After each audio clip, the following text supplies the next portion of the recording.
Two attendants greeted them at Arobynn's private box, taking their sodden cloaks and exchanging them for glasses of sparkling wine. Immediately, one of Arobynn's acquaintances popped in from the hall to say hello, and Arobynn, Sam and Lysandra remained in the velvet-lined antechamber as they chatted. Selenia, who had no interest in seeing Lysandra test out her flirting with Arobynn's friend, strode through the crimson curtains to take her usual seat closest to the stage. Arobynn's box was on the side of the cavernous hall, near enough to the centre so that she had a mostly unobstructed view of the stage and orchestra pit, but still angled enough to make her look longingly at the empty royal boxes. All of them occupied the coveted centre position, and all of them were vacant. What a waste. She observed the floor seats and the other boxes, taking in the glittering jewels, the silk dresses, the golden glow of sparkling wine in fluted glasses, the rumbling murmur of the mingling crowd. If there was one place where she felt the most at home, a place where she felt happiest, it was here. In this theatre, with the red velvet cushions and the glass chandeliers and the gilded dome ceiling high, high above them.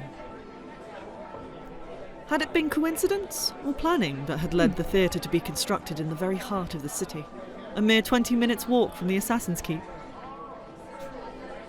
She knew it would be hard to adjust to her new apartment, which was nearly double the distance from the theatre. A sacrifice she was willing to make. If she ever found the right moment to tell Arobynn she was paying her debts and moving out. Which she would. Soon.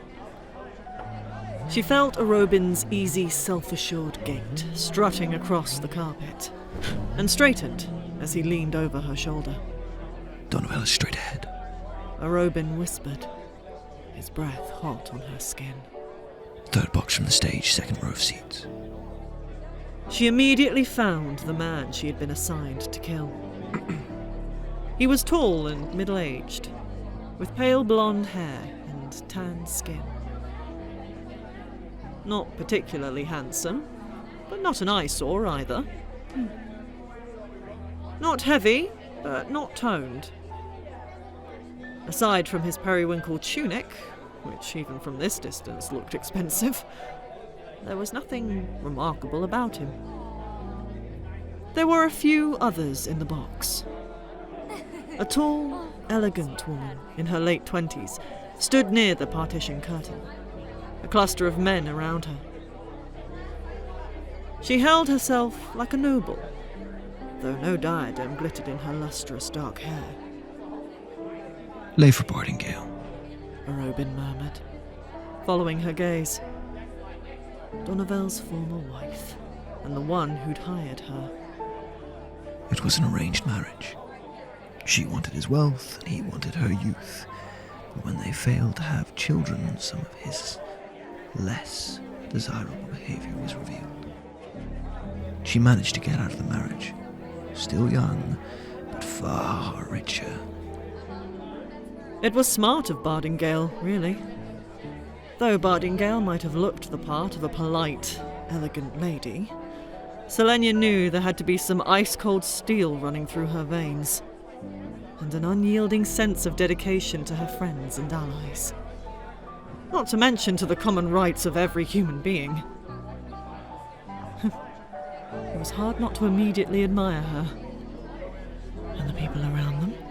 Selenia asked. Through a small gap in the curtains behind Donovel, she could glimpse 3 towering men, all clad in dark grey, all looking like bodyguards.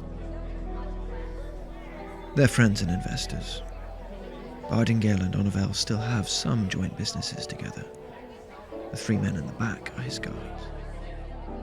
Selenia nodded, and might have asked him more questions had Sam and Lysandra not filed into the box behind them. bidding farewell to Arobynn's friend.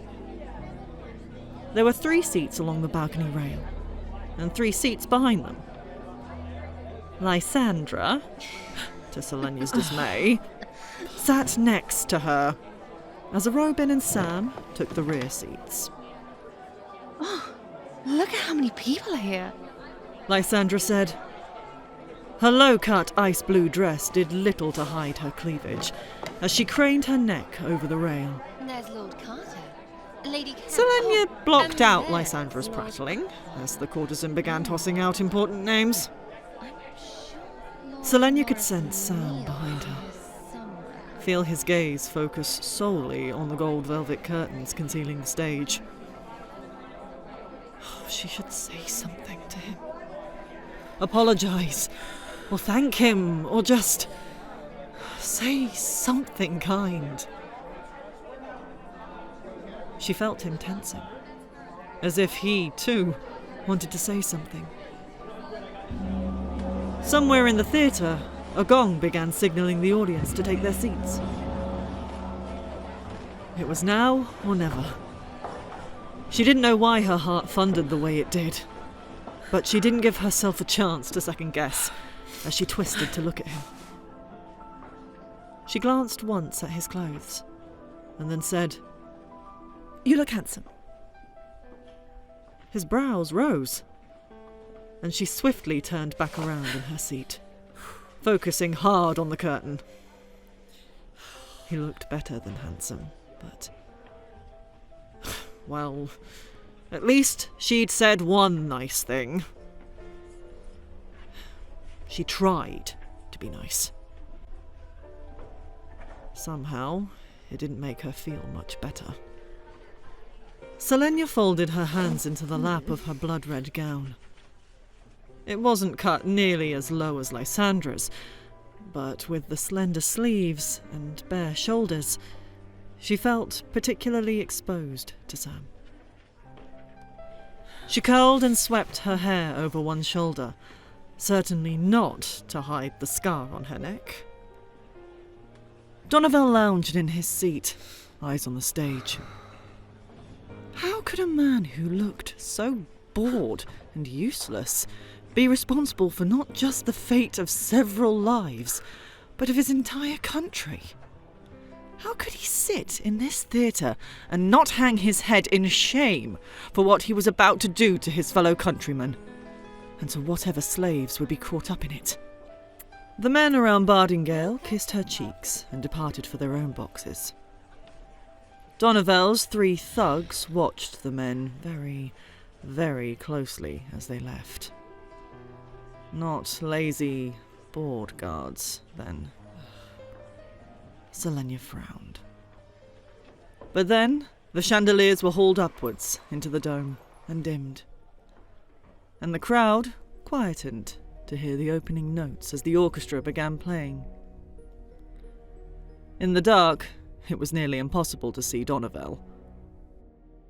Sam's hand brushed her shoulder, and she almost jumped out of her skin as he brought his mouth closer to her ear and murmured, "You look beautiful.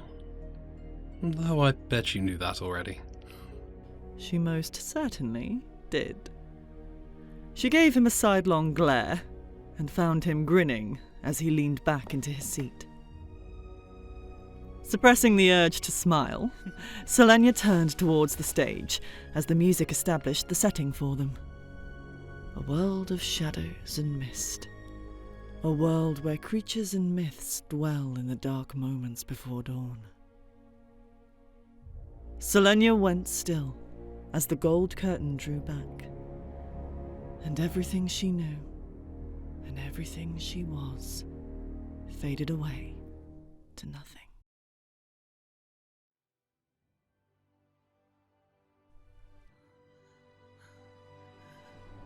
The music annihilated her. The dancing was breathtaking, yes, and the story it told was certainly lovely.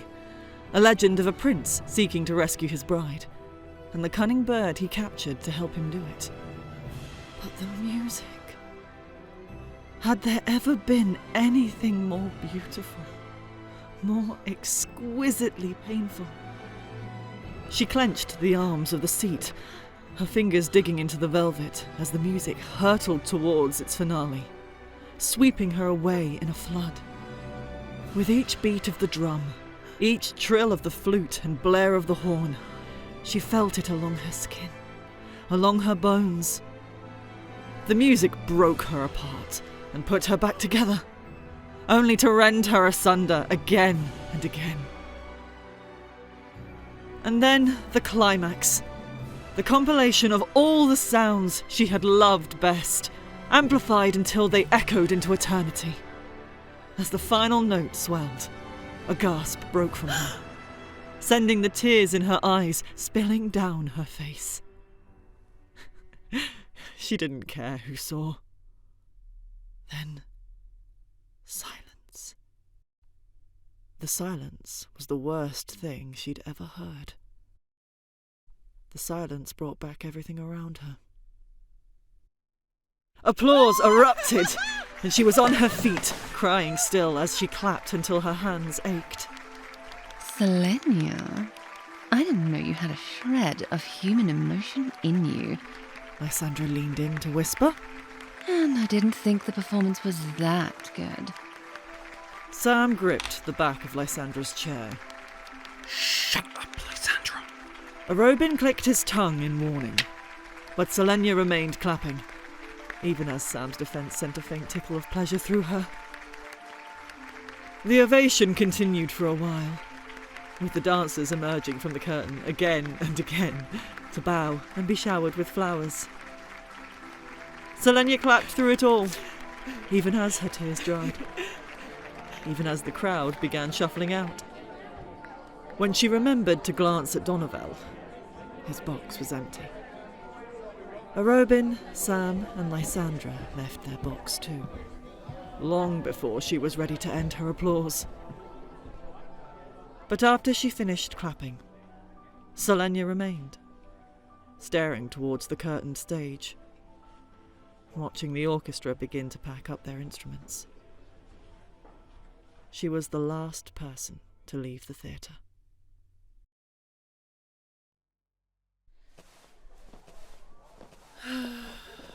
There was another party at the keep that night, a party for Lysandra and her madam, and whatever artists and philosophers and writers Arobynn favoured at that moment. Mercifully, it was confined to one of the drawing rooms, but laughter and music still filled the entirety of the second floor. On the carriage ride home, Arobynn asked Selenia to join them, but the last thing she wanted to see was Lysandra being fawned over by Arobynn, Sam, and everyone else. So she told him that she was tired and needed to sleep. She wasn't tired in the least, though. Emotionally drained, perhaps, but it was only 10:30, and the thought of taking off her gown and climbing into bed made her feel rather pathetic. She was Ardlan's assassin. She'd freed slaves and stolen Asterian horses and won the respect of the mute master. Surely she could do something better than go to bed early. So she slipped into one of the music rooms, where it was quiet enough that she could only hear a burst of laughter every now and then. The other assassins were either at the party or off on some mission or another. Her rustling dress was the only sound as she folded back the cover of the piano font. She'd learned to play when she was 10, under Arobynn's orders that she find at least one refined skill other than ending lives, and had fallen in love immediately. Though she no longer took lessons, she played whenever she could spare a few minutes. The music from the theatre still echoed in her mind. Again and again, the same cluster of notes and harmonies. She could feel them humming under the surface of her skin, beating in time with her heart. What she would give to hear the music once more. She played a few notes with one hand, frowned, adjusted her fingers, and tried again, clinging to the music in her mind. Slowly, The familiar melody began to sound right. But it was only a few notes, and it was the piano font, not an orchestra. She pounded the keys harder, working out the rifts.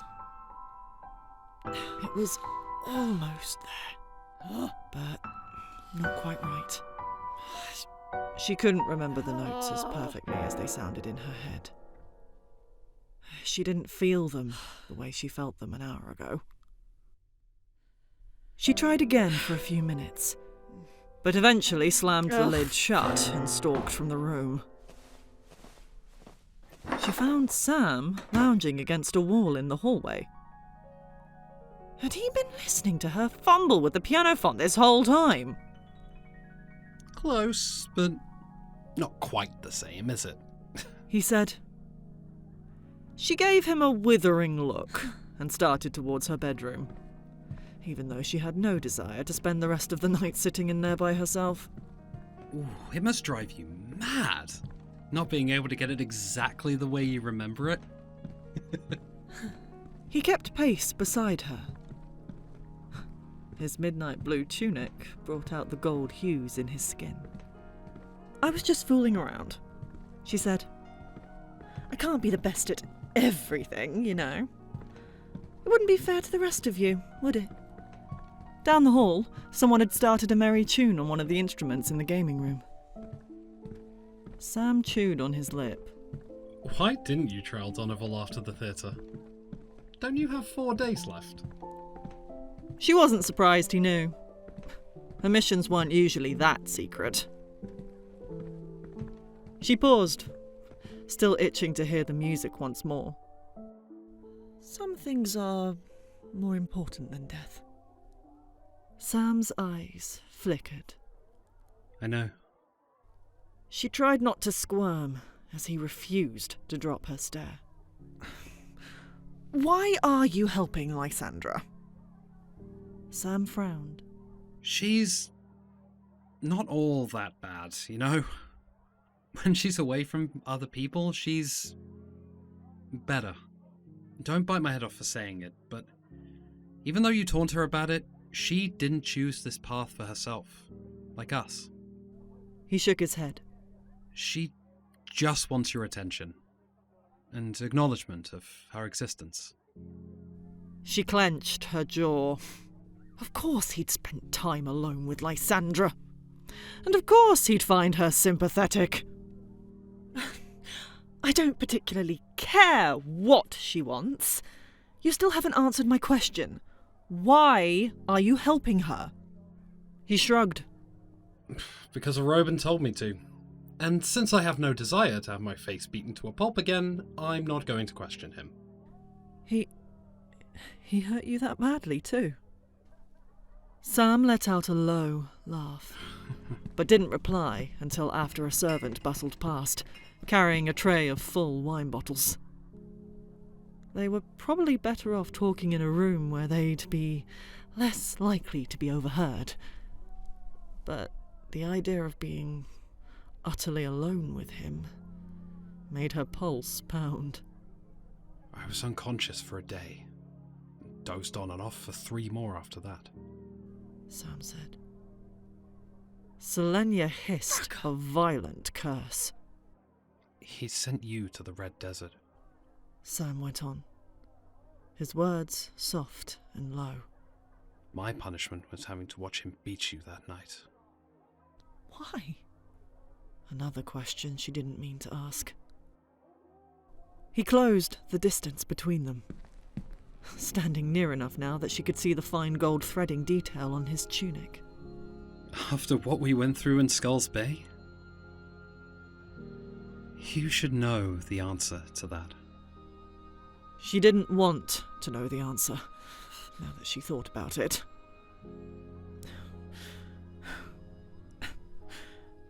Are you going to make a bid for Lysandra? Sam burst out laughing.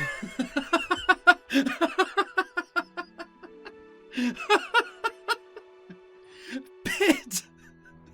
Selenia, I don't have any money. And the money that I do have is going towards paying back Arobynn. Even if I wanted to. Do you want to? He gave her a lazy grin. Why do you want to know? Because I'm curious whether Arobynn's beating damaged your brain. That's why. Afraid she and I had a summer romance? That insufferable grin was still there. She could have raked her nails down his face. Instead, she picked another weapon. I hope you did. I certainly enjoyed myself this summer. His smile faded at that. What do you mean? She brushed an invisible fleck of dust off her red gown. Let's just say that the son of the Mute Master was far more welcoming than the other assassins. It wasn't quite a lie. Elias had tried to kiss her, and she had basked in his attention. But she hadn't wanted to start anything between them. Sam's face paled. Her words had struck home, but it wasn't as satisfactory as she thought it would be. Instead, the mere fact that it had affected him made her feel... Oh, why had she even said anything about Elias? Well, she knew precisely why.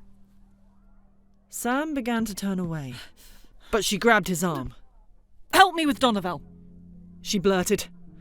Not that she needed it, but this was the best she could offer in exchange for what he'd done for her. I'll give you half the money." He snorted. Keep your money. I don't need it. Ruining yet another slave trade agreement will be enough for me. He studied her for a moment, his mouth quirking to the side. You sure you want my help? "Yes," she said. It came out a bit strangled. He searched her eyes for any sign of mockery. She hated herself for making him distrust her that much. But he nodded at last. Then we'll start tomorrow. We'll scope out his house. Unless you've already done that. I'll come by your room after breakfast. She nodded. There was more she wanted to say to him, and she didn't want him to go. But her throat had closed up, too full of all of those unspoken words. She made to turn away. Slenya. She looked back at him, her red gown sweeping around her. His eyes shone as he flashed her a crooked grin. I missed you this summer. She met his stare unflinchingly, returning the smile as she said, "I hate to admit it, Sam Cortland, but I missed your sorry ass too." He merely chuckled before he strode towards the party, his hands in his pockets.